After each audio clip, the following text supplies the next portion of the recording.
Buenos días, bienvenidos a la entrevista en línea en este miércoles 12 de marzo de 2014. Gracias a usted que nos acompaña. Un abrazo a nuestros compatriotas que están con nosotros a través del www.laprensagráfica.com. También a quienes se nos ven localmente a través de Canal 37 en la señal abierta de televisión, Canal 99 en cable de Tigo. El conteo final del resultado electoral del domingo está en marcha y las estadísticas, más allá de quién resulta ganador, deja un nuevo mapa de la preferencia electoral, sobre todo porque supone una derecha fortalecida que incidirá posiblemente en el reacomodo del resto de fuerzas que antes del 2 de febrero gravitaban alrededor del movimiento de unidad. Viene en menos de un año elección para diputados y alcaldes, pero eventualmente lo que se tiene en este momento es muchas preguntas. ¿Cómo se abordará desde el Tribunal Supremo Electoral el conteo y la transparencia del mismo, que parecen crucial en estas circunstancias, especialmente porque el país está dividido literalmente y la gobernabilidad será esencial para los próximos 5 años? Para conversar de estos temas nos acompaña en nuestros estudios Roberto Rubio, director ejecutivo de la Fundación Nacional para el Desarrollo, FUNDE. Roberto, es un gusto, bienvenido. Muy buenos días, William, gracias por invitarme a esta larga jornada post-electoral. Lo que queríamos que iba a ser corta, pero va a resultar larga.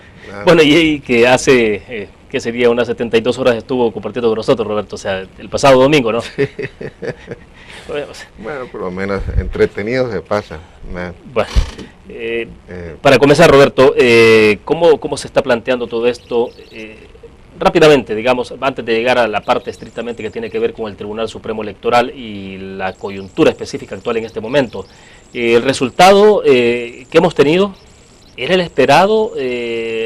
¿Realmente se convirtió en una noticia muy importante, digamos, para el Partido Arena, para algunos que incluso en el Partido Arena creían de que iban a perder, pero no necesariamente con una diferencia quizá más abultada que la que se tiene, el FMLN que esperaba los 10 o 14 puntos de ventaja? O sea, hablemos un poco de esa parte para luego pasar a lo que está ocurriendo ya.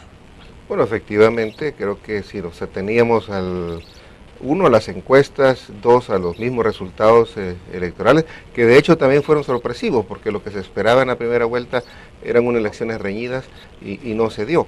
Y lo que se esperaba a mitad de febrero era justamente que no solo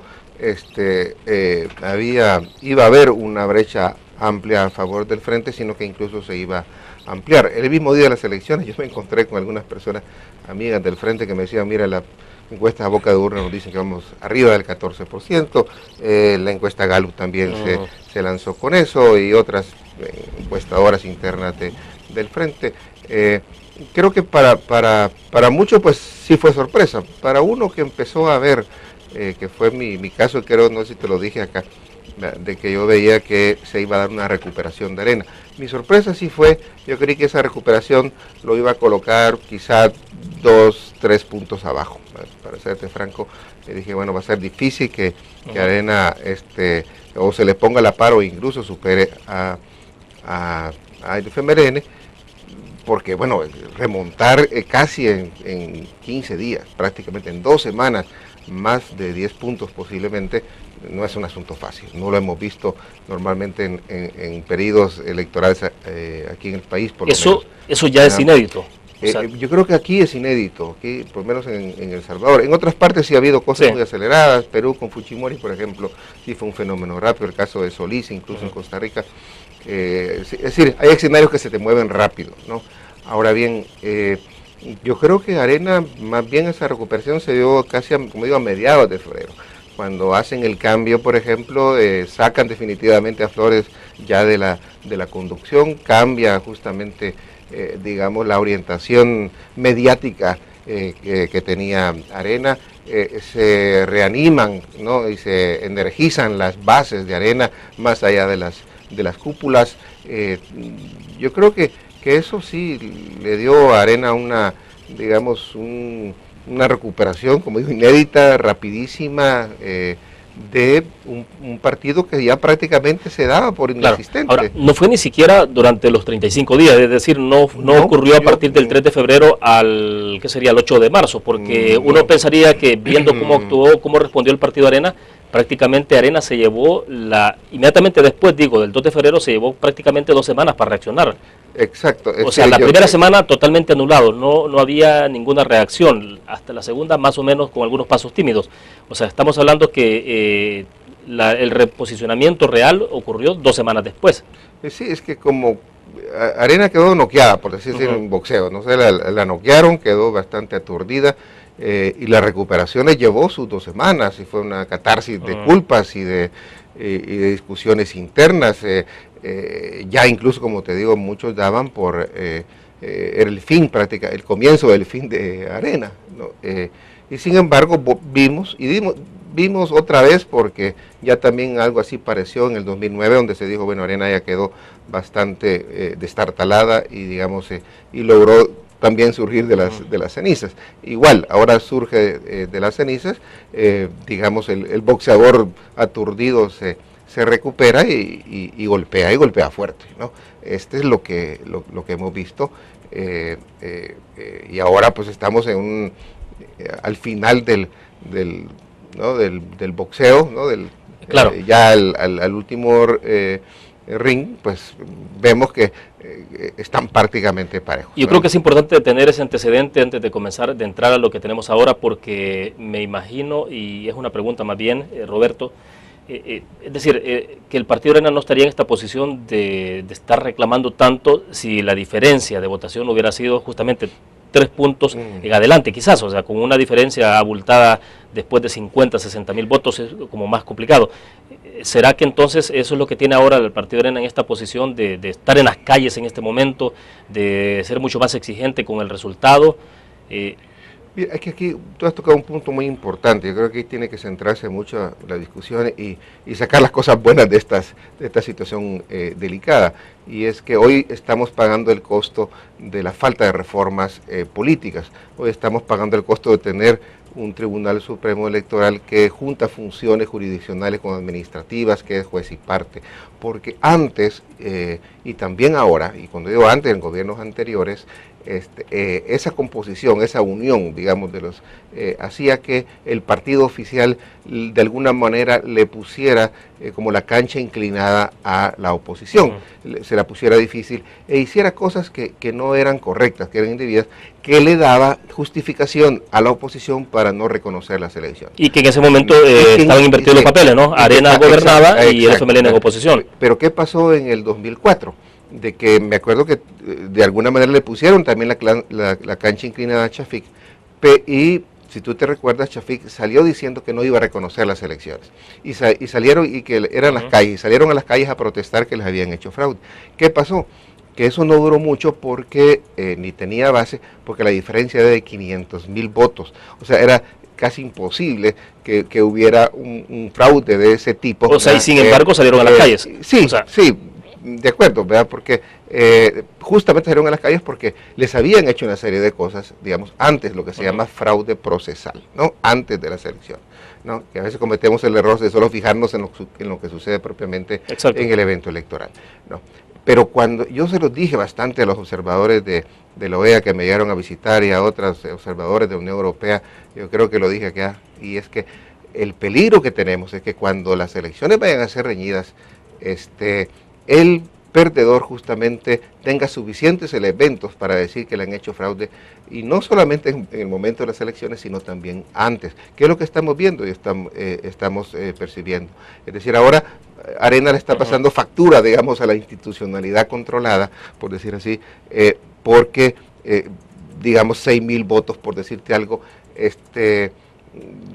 pues primero por los temas de las anomalías que se han encontrado, esos tienen una justificación pues que importante, pero por otra parte... O sea, hay hechos objetivos que han ocurrido, toda la parte de, antes de la previa de la campaña del presidente induciendo al voto, incluso, mira, o sea, cantidad de cosas. Tiene cantidad de cosas, es decir, mírate, no les dieron chance en el Tribunal Supremo Electoral. Si lo hubieran dado, creo que hubieran sacado antes, como muchos pedimos, que se sacara al diputado Araujo. ¿Qué le costaba al tribunal haber sacado al magistrado Araujo? ¿No?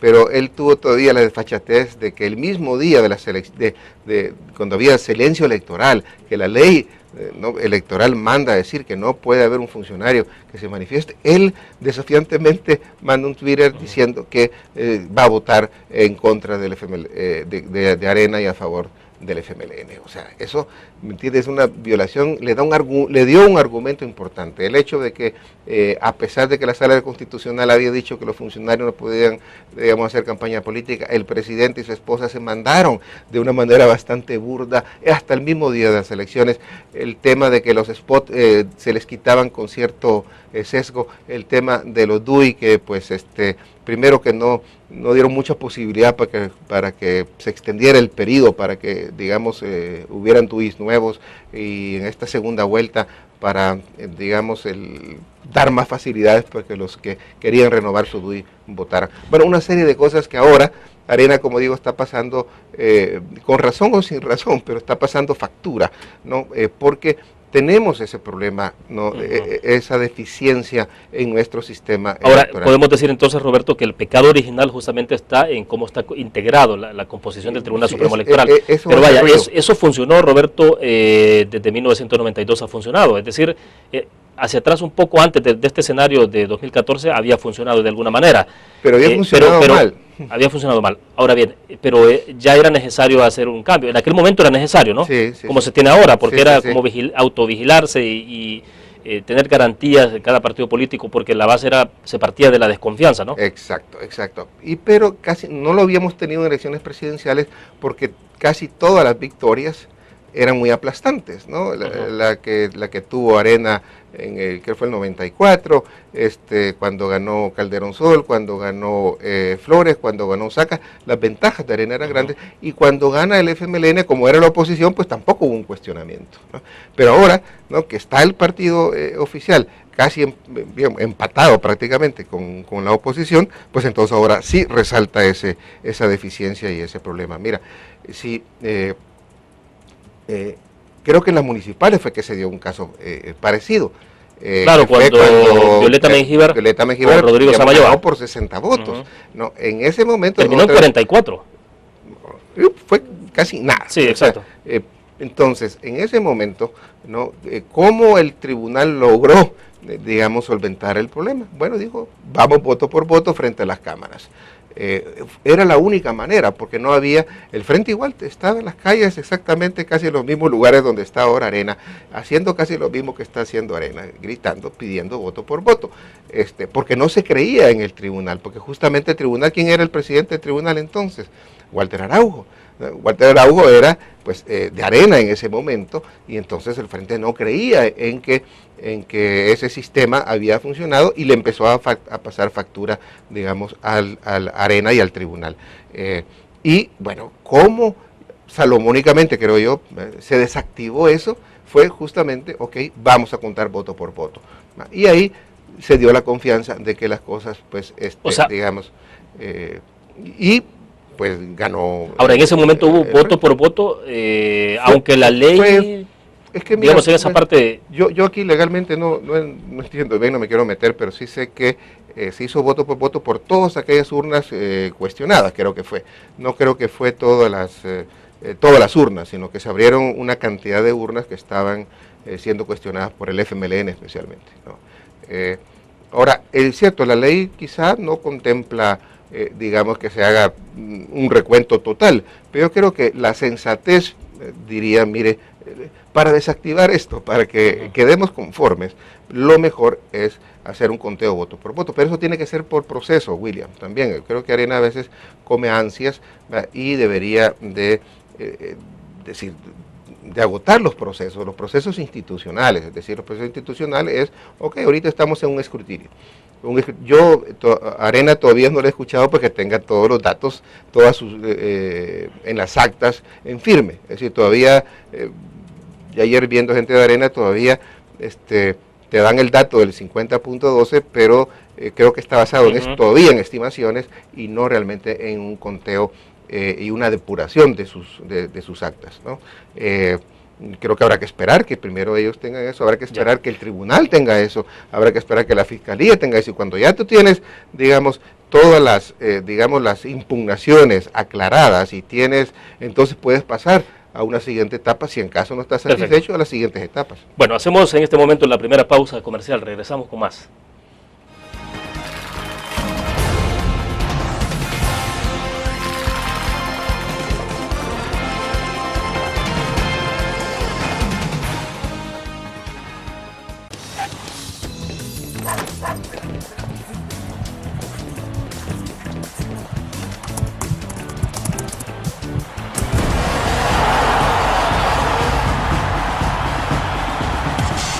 pasión del deporte la vives también en elgráfico.com, el sitio deportivo más completo de El Salvador, con la información actualizada y resultados minuto a minuto de los partidos en juego. Elgráfico.com, conectados por deporte.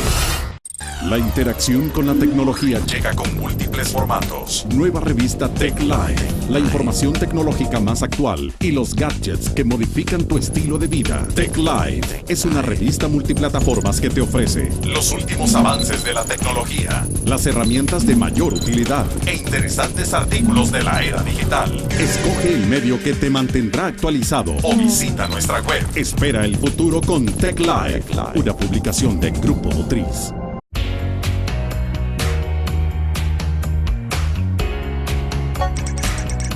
Cada momento, donde quiera que estés, te damos el mejor contenido en diferentes plataformas.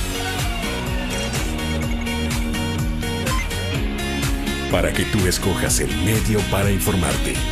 Y ahora con Grupo Nutriz Alive, la nueva aplicación digital. Vive la información como una nueva experiencia en tu periódico. Multiplicamos la forma de informarte. Grupo Nutriz. Infórmate. Exprésate. Y disfruta tu música. Punto 105. La radio del joven adulto.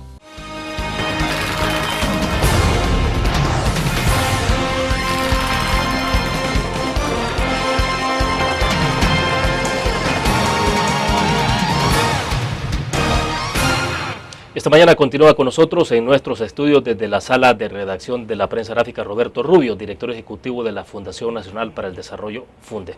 Roberto, en estas circunstancias, ¿qué es lo que se requiere? O sea, ¿qué es lo que se demanda en estas circunstancias que son bastante especiales para el país? Pero antes de esto, ¿el tema, la palabra de fraude cabe en estas circunstancias o es demasiado grande? ¿Cómo se puede considerar ahora? Hay quienes dicen, bueno, es que el fraude ahora ya no hay que considerarlo en el conteo mismo del voto, o cuando la gente vota, ese tipo de cosas, sino desde antes, cuando hay, por ejemplo, una cancha que el Tribunal Supremo Electoral no logra mantener equilibrada y se desequilibra, desde ahí comienzan los fraudes, cuando el presidente de la República tiene todo el tiempo y el espacio para poder hablar, inducir el voto, incluso en momentos de elección, justo cuando está la gente yendo a votar.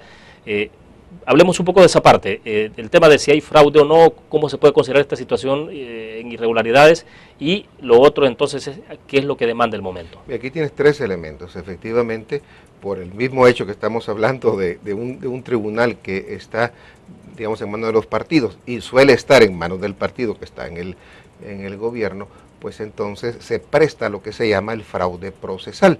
El fraude procesal, como digo, se lo aplicó Arena al Frente antes y ahora se lo está aplicando el Frente a Arena. Con esto no quiero decir que se justifica, al contrario, es decir, lo que nos presenta el momento justamente es ver cómo ahora cambiamos esto, y que vista estas circunstancias, hoy es un buen momento para encaminarnos hacia esa separación de funciones en el Tribunal Supremo Electoral.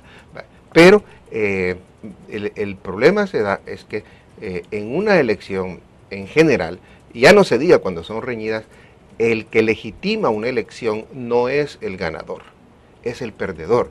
Cuando el perdedor reconoce su derrota, desde ese momento entonces el que sale electo está no solo legalmente no asentado, sino también legítimamente constituido. Y eso es lo que, digamos, suele suceder en las elecciones, pero cuando el perdedor no tiene muchos elementos porque la victoria ha sido muy aplastante, pues entonces cuando los observadores internacionales, cuando no ha habido mayores anomalías entonces el perdedor tiene dificultades para no legitimar, tiene que aceptarlo. Pero cuando, aparte de este fraude electoral, y ese es el segundo elemento, tú encuentras varias anomalías, ¿no?, como las que se están dando, ¿no?, que aunque esas normalmente se presentan, en muchas elecciones se presentan anomalías. Creo que ustedes en la prensa ponían el caso de Zaragoza, donde hasta se repitieron las elecciones en una alcaldía claro. hace unos años. O sea, siempre se presentan anomalías, pero que cuando la distancia es tan grande, pues esas anomalías no cambian el efecto. El problema es que aquí las anomalías te pueden cambiar el efecto, el resultado electoral, ¿no? Y este es el segundo elemento a considerar, que puede haber muchas anomalías, ¿no?, que lleven justamente a modificar cuantitativamente las pequeñas diferencias. Y el tercer elemento que tú tienes que considerar en todo esto es que la manera como a veces se hacen las cosas también influye en generar más desconfianza. Cuando ya no el fraude procesal de antes, sino cuando en el momento mismo tú un poco te cierras, te pones, digamos, te acuerpas en la legalidad, en decir, no, es que esta es la ley, esta es la ley. Es decir, ya estamos en un momento en que el problema ya no solo es legal, sino político.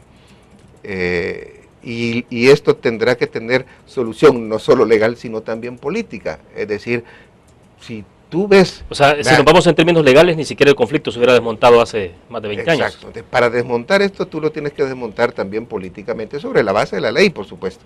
No, pero la ley no te dice no cuente los votos, la ley no te dice no haya recuento. Si uno ve que políticamente es bueno y es sano para que el gobierno que salga sea legítimo y no solo legal, tú políticamente tienes que actuar. ¿Y cómo actúas políticamente? Pues bueno, mire, yo voy a tratar de dar la mayor confianza posible, y sobre todo la voy a dar porque antes no la di, antes sembré muchas dudas, por lo menos en este momento clave yo voy a hacer lo más transparente posible. Ahora, entonces, Roberto, entonces, ¿qué es lo que tiene, qué podemos decir? O sea, la papa caliente, las circunstancias especiales están en manos del Tribunal Supremo Electoral en este momento, o sea, en manos del tribunal de nadie más, o sea, y del frente también, pues, por la influencia que pueda tener, porque aquí no hay otra autoridad máxima en materia electoral que el tribunal. Entonces esto se tiene que resolver políticamente, ¿no? Sobre la base legal. Mira, la elección de Violeta Mengíbar, es cierto, tuvo base legal, pero se resolvió políticamente. En ese momento el tribunal pudo haber dicho, mire, yo no cuento los votos, pero ¿qué hubiera pasado? Hubiéramos tenido, decir, muchos, digamos, ya hasta posiblemente heridos o conflictos en las calles, hubiera sido interminable, ¿no? Pero, ¿cómo se desactivó eso? Bueno, poniendo las cámaras, dando conteo de votos. Es decir, yo creo que eso es una etapa a la que hay que llegar si no resolvemos esto, ¿no? Y entonces ahí, gane quien gane, ¿no? Digamos, va a estar más legitimado que ahora. Ahora, en estas circunstancias, incluso te diría, suponte que del escrutinio sale ganador Arena, también va a tener problemas de legitimidad, porque la distancia es muy estrecha y el frente se va a negar a reconocer, digamos, el triunfo de Arena si solamente, digamos, está basado en purificar los votos impugnados, ¿no? Entonces, tenemos que ver el tema, los temas de los votos impugnados, de los votos nulos también. Hay que hacerlo. Yo no veo ningún problema, porque eso genera confianza. En este momento hay dos palabras. Aunque la ley, aunque la ley no necesariamente deje abierta la posibilidad. Exacto, o sea, pero te decían fuera de cámara, ¿no? Esta frase bíblica, ¿no? Que los hombres no son para las leyes. Bueno, ocupo la palabra de la Biblia porque dice hombre, ahora decimos hombre y mujer. Dice, pues los hombres no son para la ley, no están en función de las leyes, sino al revés. Las leyes tienen que estar en función de los hombres. ¿Qué quiere decir eso? Mire, es la realidad la que importa ante todo, ¿no? Y que entonces las leyes tienen que estar en función de esa realidad. Y la realidad que nos está diciendo que necesitamos dos cosas básicas, que necesitamos confianza y necesitamos transparencia, ¿no? Y si para garantizar confianza y transparencia, yo creo que las leyes tienen que estar a favor de eso. Y se puede decir, porque no caigamos en una rigidez jurídica, ¿no? Para sostener posiciones políticas inadecuadas, ¿no? Y creo que tenemos ante nuestros ojos un serio problema. Ahora, ayer el Tribunal Supremo Electoral, por unanimidad, incluyendo al magistrado Telles, dio su voto, aunque dijo que lo iba a razonar, entendemos que habrá alguna argumentación, ¿no?, sobre el tema. Pero bueno, el tema es que rechazaron el conteo de voto por voto. Es que eso está planteado. Sí. Hoy reinicia el escrutinio definitivo y el partido Arena, que se había retirado, confirmó que regresa. Es que justamente yo creo que es lo correcto, porque tú tienes que quemar esa etapa, tú no te puedes saltar las etapas. Entonces tú vas al escrutinio. En el escrutinio tú vas a ver el tema de los votos impugnados y la no correspondencia de las actas con los cómputos, ¿no? Ahora, sería delicado, no solo para el tribunal, sino para el FMLN, pregunto, que al final de cuentas, después de tener 6.634, creo, si no me recuerdo el dato exacto, de votos, pero más de 6.000 votos, comience a reducirse esa ventaja. Bueno, también... Digo, porque entonces abre más la brecha todavía, exacto, pues, abre a favor más, de que Arena siga reclamando. Exacto, en estos votos, si sigamos en esta purificación, ¿eh?, de los votos impugnados. Estamos hablando de lo que están haciendo ya. Exacto, de lo que están haciendo. Si en ese escrutinio vemos que la diferencia se va reduciendo y se reduce, pues esto le da más pie todavía a Arena para decir, mire, ya ve esta cantidad de anomalías, entonces ahora también vamos a ver los votos nulos y también vamos, ante eso, entonces la única manera para saber realmente, para purificar, para que quede todo purito, es entonces vamos voto por voto, vamos a un recuento que habrá que ver si este recuento es necesario hacerlo de todo o nada más las urnas donde creemos que hay cuestionamiento, o una combinación de ambas cosas, ¿no? Pero en el fondo, lo que puede dar tranquilidad, lo que le puede dar legitimidad a un nuevo gobierno es eso. Y mira, es el gobierno que viene, hoy más que nunca necesita estar legitimado. Por los problemas cuando hemos hablado antes de todos estos temas, antes de la elección se venía hablando, y lo sostenían ustedes, Roberto, el tema de entrar a los consensos, al diálogo, esa parte importante de la generación de un pacto de nación, pero estas circunstancias, debilitan todavía más eso, dinamitan todavía una posibilidad. Exacto, lo van a dificultar, y sobre todo si entramos en periodo electoral, entonces un partido que está en oposición, que ha cuestionado la legalidad y la legitimidad de ese gobierno, pues difícilmente va a querer sentarse, ¿no?, a buscar soluciones conjuntas si no reconoce al otro. O sea, previamente hay que resolver el problema del reconocimiento, ¿no? Uno tiene que reconocer al otro, y eso solo se consigue en este ambiente justamente con dos palabras que te digo: máxima transparencia, ¿no?, y máxima confianza. Y eso solo se logra realmente si tú cubres primero todo el proceso, y segundo, si tú llegas, si es necesario, al conteo, ¿no?, o al recuento de votos. Porque quien llegue puede llegar con los pies hinchados al gobierno. Llega bastante legitimado, pero mírate tú, pues, ponte para ver las consecuencias de esto. Si de repente, bueno, se le da ganador al frente, ¿no?, y sobre todo si baja el número de votos que los diferencia, ¿no?, y Arena no reconoce. Bueno, primero viene la consecuencia de dificultad para establecer acuerdos nacionales. Segundo, acordémonos que Arena tiene su lobby en Estados Unidos, ¿no?, y va a haber ya algunos sectores en los Estados Unidos que van a decir ese gobierno no es legítimo. ¿Y por qué vamos a hacer, digamos, Fomilenio 2 con un gobierno que no es legítimo? ¿Por qué no vamos a hacer un asocio por el crecimiento con un gobierno que no es legítimo, ¿no? Entonces va a haber presiones. Yo no quiero decir que el gobierno norteamericano vaya a hacer eso. Lo que sí quiero decir es que le da pie a los lobbies cercanos a Arena para que puedan hacer eso. Y ya con cierta argumentación, con cierta base real, no tan y te van a decir tirado de... Exacto, entonces tiene consecuencias y el próximo gobierno. Perfecto, y creo que sí, importante hablar qué implicaciones tiene esto ya para una economía maltrecha, ¿no? O sea, cómo se va a expresar esto. Pero antes de llegar a ese punto, bueno, vamos a hacer una pausa, y sí me interesa hablar un poco qué implicaciones tiene esta configuración. Ya el resultado electoral, al margen de que se confirme de que Sánchez será el presidente de este país, digamos, y Arena lo acepta, si fuera un escenario hipotético en este momento, ¿qué implicaciones tiene el resultado de una derecha fortalecida frente a los otros movimientos previos que habían de movimiento de unidad? ¿Qué pasa con los otros partidos de oposición? Vamos a la pausa.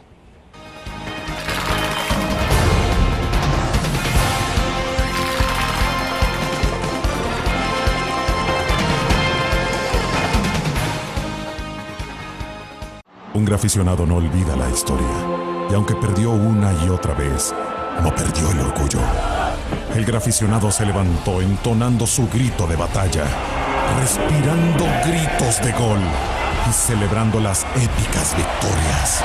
Un graficionado cree en la magia de la camiseta y mantiene viva la ola de fe, porque el graficionado sueña con volver a un mundial. El gráfico lo hacemos por deporte. En la UFG, el futuro cambia y evoluciona con cada paso que das. Aquí estudias, aprendes y aprendes más, porque tu pasión es nuestra pasión. Y junto con nuestra formación académica, tecnología y herramientas, encontrarás lo necesario para el pleno desarrollo de tu potencial y poder convertirte en un auténtico líder. Universidad Francisco Gavidia, tecnología, innovación y calidad. Infórmate. Exprésate. Y disfruta tu música. Punto 105. La radio del joven adulto. Una nueva forma de vivir la información. GDA Live de Grupo Dutriz. Ingresa a App Store o Google Play y descarga gratis la aplicación GDA Live. Ahora busca en nuestros periódicos y revistas los iconos de GDA Live. Enmarca la imagen dentro de tu pantalla para animarla. Toca 2 veces la imagen para vivir la información en pantalla completa. Y recuerda que en el código ALIVE de la portada estaremos actualizando nuestras noticias. Con GDA Live, vive la información. Grupo Dutriz, multiplicamos la forma de informarte.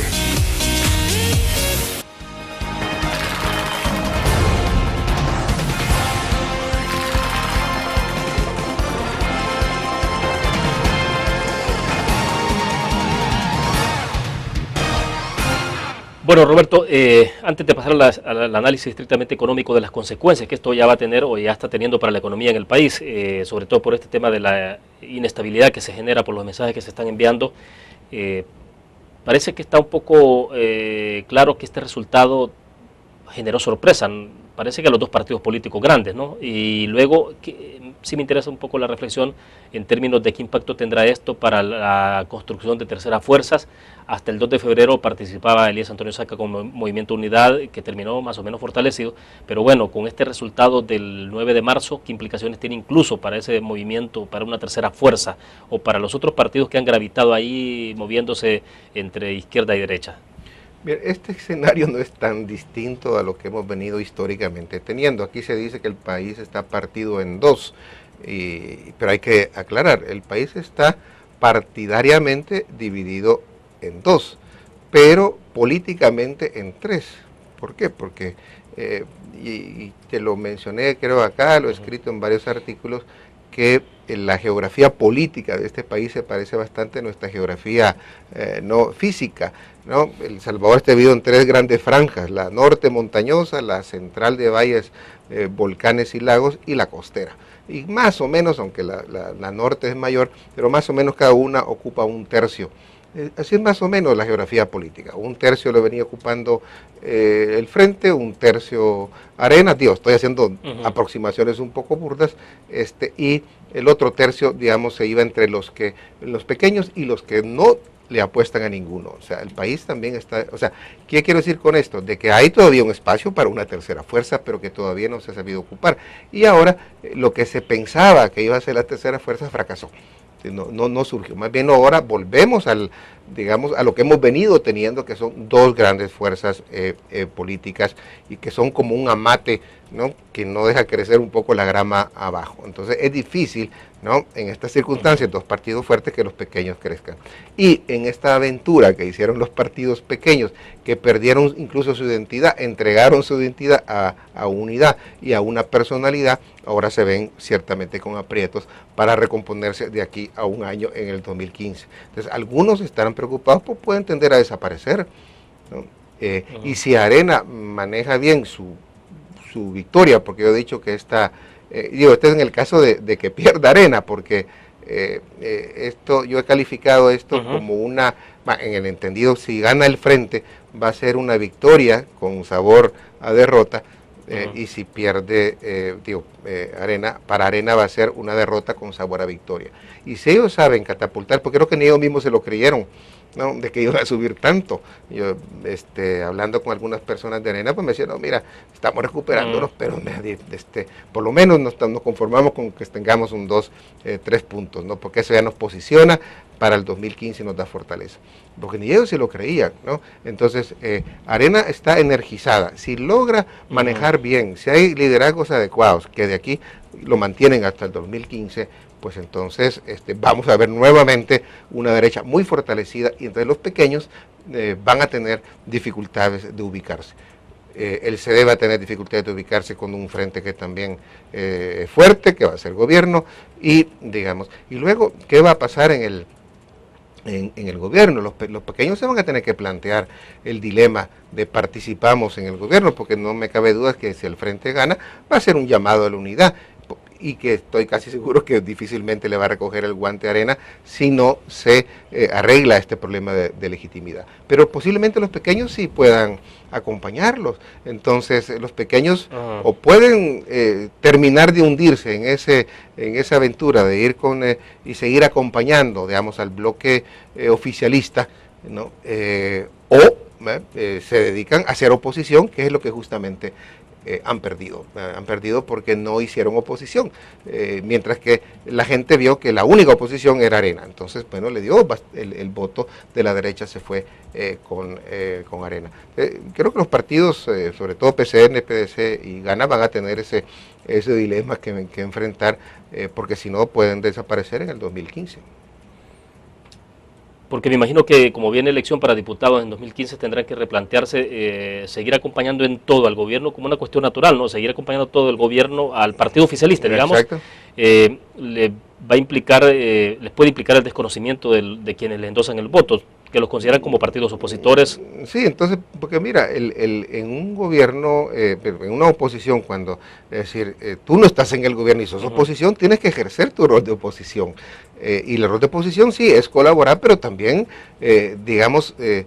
oponerse, ¿no? Justamente. Y cuando la gente ve que tú no te opones y que tú le dices sí todo al partido oficial, pues entonces la gente busca dónde expresar su descontento y lo busca en el partido opositor, el que ejerce verdaderamente la oposición. Entonces, aquí es donde va a encontrar, te digo, el dilema en los partidos pequeños de buscar su identidad, porque la identidad de unidad no dio para más.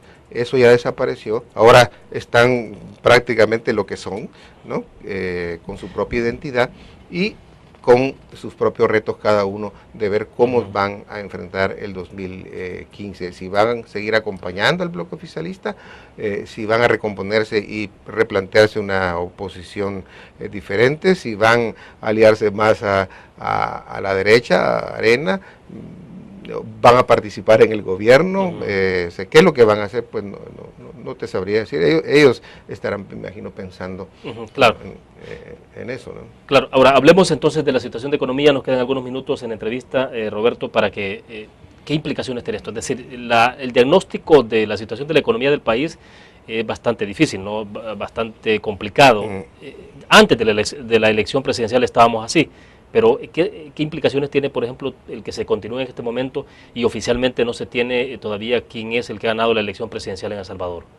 Mira, hay algunas consecuencias que ya te mencioné de que llegue un gobierno, que no esté sólidamente asentado en términos de legitimidad y que esté, por lo tanto, confrontado con el principal partido de oposición, que ahora está revitalizado. ¿Eso qué quiere decir? Que el primero, lo que hemos dicho, que la búsqueda de ciertos acuerdos se va a dificultar, y no hay duda que necesitamos ciertos acuerdos en materia, económica, y no solo legislativo, sino que también de opinión pública, porque muchas veces tú puedes tener los números y la aritmética legislativa para aprobar algo, pero posiblemente esto en términos de opinión pública no es muy conveniente y los costos políticos pueden ser muy altos. O sea, tú necesitas también, que te avale de alguna manera el partido opositor para unas medidas duras que son las que necesita la economía, especialmente en reformas fiscales, reformas de pensiones. La otra consecuencia que te decía era, si no surges con una fuerza legal y legítima, los problemas que se te pueden presentar por los lobbies que pueda hacer Alena de cara a, digamos, a los Estados Unidos o a los republicanos en concreto dentro de los Estados Unidos. Luego la relación con el sector privado. Recordemos que Arena tiene una estrecha relación con sector privado, especialmente con el sector privado gremial, que quieras o no hay que tomar en cuenta que es un sector privado importante. Claro. ¿No? O sea, no se puede seguir pensando en que se puede gobernar, tener gobernabilidad entonces, desconociendo a la NEP, por ejemplo. Exacto, entonces, y la NEP, la Cámara de Comercio, la ASI, o sea, todos estos sectores, no, que no representan indudablemente a toda el sector privado, pero que es un sector importante y no puedes estar como se estuvo el presidente Funes en confrontación permanente, porque eso, quieras o no, desestimula también la inversión. Y hoy más que nunca necesitamos inversión. Por lo tanto, la construcción de acuerdos con el sector privado, la construcción de acuerdos con el sector político opositor se te va a dificultar, y súmale también las dificultades pues para tener una relación cómoda, fluida con los Estados Unidos, amén de otras cosas que puedes tener en el caso de si este gobierno entra con poca legitimidad, es un gobierno que va a expresar muchas debilidades, y aunque su manejo económico pues pueda mejorar, pero vas a estar a la vista de las calificadoras de riesgo, de los inversionistas de fuera, que al ver esto también dicen, mire, mejor me voy a un gobierno más, a un país donde tenga más gobernabilidad. Entonces, si se ve afectada la gobernabilidad, también esto no ayuda a la inversión externa, ¿no? Así que el panorama, de falta de legitimidad, no de legalidad, sino de legitimidad, también te crea problemas adicionales y tiene implicaciones económicas importantes a considerar en un momento justamente donde estamos económicamente en una situación muy delicada, ¿no? Habrá que ver también cómo en esta transición que se genera, cuál sigue siendo el papel del presidente, ¿no? Porque hasta como interlocutor válido, prácticamente esa posibilidad uno pensaría que él mismo la dinamitó, es decir, no se ve por dónde él pueda ser alguien que pueda ayudar a la transición. O sea, esto va a tener que abordarlo directamente el FMLN, ahora sí, con los sectores empresariales, con los políticos. Decía Salvador Samayoa el día domingo, ¿no?, que el presidente de la República, quien había envenenado la política en el país, había sido el presidente de la República. Sí, yo creo que jugó un rol lamentable, realmente muy lamentable, ¿no? Porque justamente ha contribuido a polarizar más el país, cuando el país lo que estaba necesitando más bien son acercamientos. La relación, incluso del frente con el sector privado se ha visto afectada por esta intervención del presidente, porque no hemos visto actitudes así agresivas de Sánchez Sedén hacia el sector privado, tampoco de Óscar Ortiz, pues que ha mantenido buenas relaciones con el sector privado como alcalde, pero tiene razón Salvador con esa palabra que fue el presidente el que se encargó de envenenar esta relación y de alguna manera, le contaminó la relación del frente con el sector privado, por lo menos con esta parte importante del sector privado, ¿no? Que no se puede, mire, yo sé que se dice que el sector privado es un montón, sí es un montón, pero hay sector privado con peso político y otro que no lo tiene, hay sector privado con peso económico que no lo tiene. Entonces, indudablemente ANEP es un sector que tiene un peso económico y también tiene un peso político que hay que considerar, que habrá también que tener una nueva posición también de cara al nuevo gobierno por parte del sector privado, porque tampoco el sector privado puede cantar las malas recheras, manteniendo una confrontación al mismo nivel como la tuvo con el presidente Funes. Creo que también el sector privado tiene que tener una relación mucho más abierta e inteligente frente al nuevo gobierno, ¿no? Sin que eso quiera decir que claudica, como el caso de Nicaragua, pues que ahí más bien es sometimiento, ¿no? Y no más que una relación, de tú a tú, ¿no? Perfecto, vamos a hacer en este momento la última pausa comercial. Regresamos al cierre de la entrevista en línea.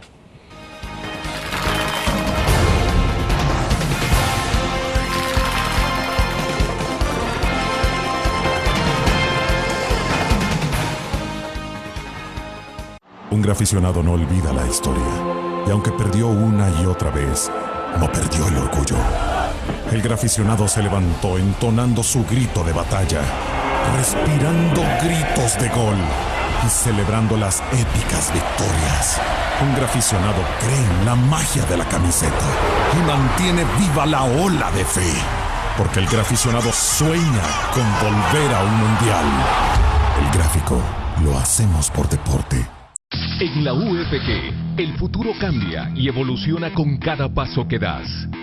Aquí estudias, aprendes y aprendes más, porque tu pasión es nuestra pasión. Y junto con nuestra formación académica, tecnología y herramientas, encontrarás lo necesario para el pleno desarrollo de tu potencial y poder convertirte en un auténtico líder. Universidad Francisco Gavidia, tecnología, innovación y calidad. Infórmate. Exprésate. Y disfruta tu música. Punto 105. La radio del joven adulto. Una nueva forma de vivir la información. GDA Live de Grupo Dutriz. Ingresa a App Store o Google Play y descarga gratis la aplicación GDA Live. Ahora busca en nuestros periódicos y revistas los iconos de GDA Live. Enmarca la imagen dentro de tu pantalla para animarla. Toca 2 veces la imagen para vivir la información en pantalla completa. Y recuerda que en el código ALIVE de la portada estaremos actualizando nuestras noticias. Con GDA Live, vive la información. Grupo Dutriz, multiplicamos la forma de informarte.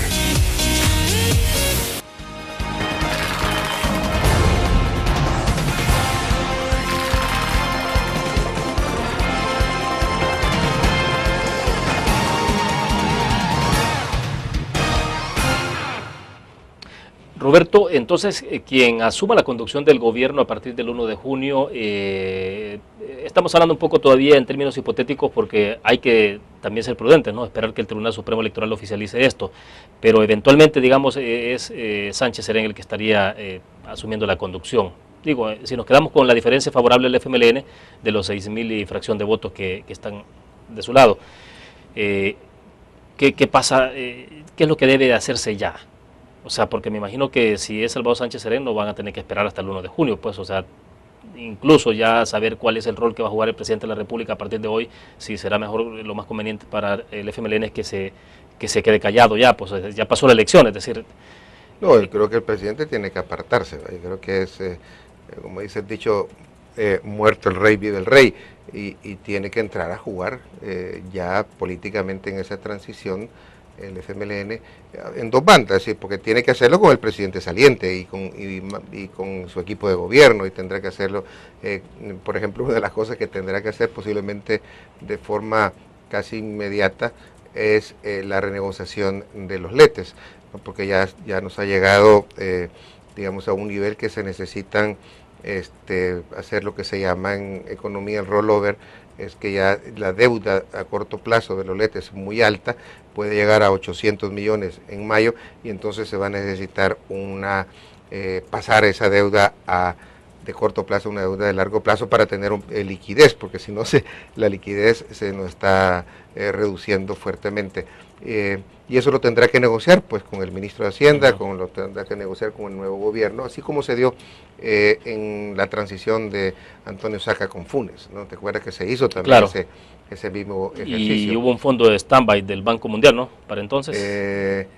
Del Fondo Monetario había. El Fondo Monetario, había exactamente. Pero son deudas pues que tienen que pasar por la Asamblea, y posiblemente pues habrá que ver cómo se recompone la Asamblea en este tránsito, qué peso va a tener justamente ahora político Arena, aunque la aritmética no cambie, pero creo que su peso político va a ser mayor, y qué consideraciones económicas va a tener que hacer el nuevo gobierno de cara a su negociación con la oposición y con la Asamblea. Pues hay otros aspectos que pueden posiblemente dilucidarse en este tránsito, como las reformas de pensiones que que están ahí, ¿no? Que le va a dejar este gobierno, digamos, la propuesta hecha. De hecho, entiendo que ya tienen una propuesta bastante elaborada, ¿no? Y qué va a hacer con esa papa caliente. Y luego, bueno, viene toda la construcción de su gabinete, viene todas las alianzas que estableció, sectoriales, clientelares, políticas, y qué les va a dar, o qué están esperando que les den los otros, cómo se va a negociar la conformación del gobierno también interna, es decir, entre ciertos sectores, porque el frente tampoco es que es disciplinado, es vertical y todo, pero tampoco es homogéneo. Ahora, tendrá que repensar mucho esta parte, el FMLN, Roberto, tendrá que repensarlo mucho de cómo, primero, de cómo asumirá, por ejemplo, si lo asumirá con un poco de humildad la conducción del gobierno y sobre todo la inteligencia de cómo poder administrar ahora directamente ellos, ya no el presidente Funes, que era un foráneo y que también tuvo ciertas libertades para organizar su propio gabinete, de estructurarlo un poco a su manera, ¿no? O sea, con unos cuantos funcionarios de gobierno del FMLN, pero en su mayoría estaban integrados por lo que el presidente quiso. Pregunto esto porque teniendo la experiencia de lo que ocurrió en la alcaldía de San Salvador, las administraciones más exitosas del frente fueron durante Héctor Silva, cuando tuvo un consejo municipal plural, donde había una diversidad de opiniones, de actores políticos jugando, ¿no? O sea, gente de izquierda, pero con diferente pensamiento. Y ahora, digo, perdieron la elección justamente cuando, en la alcaldía de San Salvador la perdieron justamente cuando asumió rojos rojitos, como se dice, o sea, cuando fue el FMLN como tal. Ahora tendrá un desafío más o menos parecido digo, para evitar que ocurra una experiencia como esa. Va a tener un desafío mayor por varias razones. Solo te pongo un ejemplo, con el caso de los empleados públicos, los incrementos salariales, por ejemplo, los empleados públicos, el tema de los escalafones, las promesas incluso que puede haber hecho con otros sectores, porque acuérdate que durante la campaña se han hecho promesas a los veteranos de guerra, por ejemplo, del frente, que tendrá que cumplir, y eso cuesta dinero. En el caso de estas, digamos, reivindicaciones de estos sectores sociales, el frente tenía la posibilidad de decir, mire, fíjese, es que ahí el ministro que no es nuestro no quiere, es que Mauricio Funes no quiere, ¿no? Ahora ya no va a poder evadir ese problema, ahora los sindicatos van a tener que hablar directamente con el frente y saben que está en manos del frente resolver ese problema. Ya no hay la excusa de decir, mire, yo no controlo este gobierno, sino que son otros. Ese es el tipo de dificultades que va a tener este gobierno, porque ahora ya no puede de alguna manera beneficiarse de las cosas buenas del gobierno y alejarse de las cosas malas. Ahora las buenas y las malas las va a tener que asumir, ¿no? como tal, ¿no? Y los costos políticos y los beneficios políticos serán solo de él. Ya no entra, digamos, en juego esa separación de bueno y malo que podían haber tenido. O sea, ¿no? si era un pretexto, se le acabó. O sea. Ya no lo tienen, ¿no? Y ya no lo van a tener. Y segundo, el escenario político le cambió completamente, creo yo, al frente de unos meses atrás. Primero a nivel internacional, el escenario político internacional se le ha movido muchísimo al frente con el caso de Venezuela. Cuba va en una dirección que, bueno, no sabemos, pero definitivamente la Cuba que conocemos posiblemente en unos años ya no sea, la Venezuela que conocemos dentro de unos años ya no sea, y esos referentes ideológicos o económicos que tiene el frente se están moviendo, y eso también le tiene que obligar al frente a cambiar sus comportamientos, sus escenarios, sus alianzas internacionales. En segundo lugar, llegado al gobierno, no llega en cualquier momento, llega en uno de los momentos más difíciles en términos económicos, con varios años de bajo crecimiento, con serios problemas de liquidez y de caja, con deudas abultadas, con estrechos márgenes para enfrentar las necesidades sociales, con estrechos márgenes para responder a las expectativas sociales que va a generar en una parte importante de la población su triunfo.